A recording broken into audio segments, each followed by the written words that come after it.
आज हम इंसानी सोच से जुड़ी चंद आम गलत फहमियों पर एक नज़र डालते हैं। हम सब हर वक्त कुछ ना कुछ सोचते रहते हैं, है ना? लेकिन क्या आप जानते हैं कि हमारे दिमाग के बारे में कुछ मशहूर बातें जो हम सुनते आए हैं, तहकीक के मुताबिक बिल्कुल गलत है? पहली बात, ये ख्याल कि हम दिन में 60,000 ख्यालात सोचते हैं। आपने भी ये सुना होगा, ठीक है ना? दरअसल ये सच नहीं है। 2020 की एक तहकीक में जब सोच के पैटर्न्स का मुताला किया गया तो पता चला कि एक औसत इंसान दिन में तकरीबन 6,200 ख्यालात सोचता है। जी हाँ, 60,000 नहीं, सिर्फ 6,000 के करीब। अच्छा, तो दूसरी बात यह कि हमारे ख्यालात हैरत अंगेज तौर पर सुस्त हैं।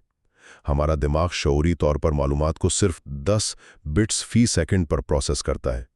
यही वजह है कि आप एक ही वक्त में दो लोगों की बातें ठीक से नहीं सुन सकते, क्योंकि दिमाग एक वक्त में एक ही पेचीदा काम पर फोकस कर पाता है।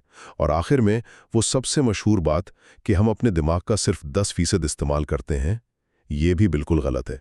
ब्रेन स्कैन्स साफ दिखाते हैं कि हम अपना पूरा दिमाग इस्तेमाल करते हैं, बस मुख्तलिफ कामों के लिए मुख्तलिफ हिस्से ज़्यादा मुतहर्रिक हो जाते हैं। तो खुलासा ये है कि हमारे ख्यालात हमारी सोच से कम और सुस्त हैं, लेकिन उनको सोचने के लिए हम अपना पूरा दिमाग इस्तेमाल करते हैं। इसलिए ख्यालात की तादाद नहीं, बल्कि उनका मेयार बेहतर बनाना ही असल चैलेंज है।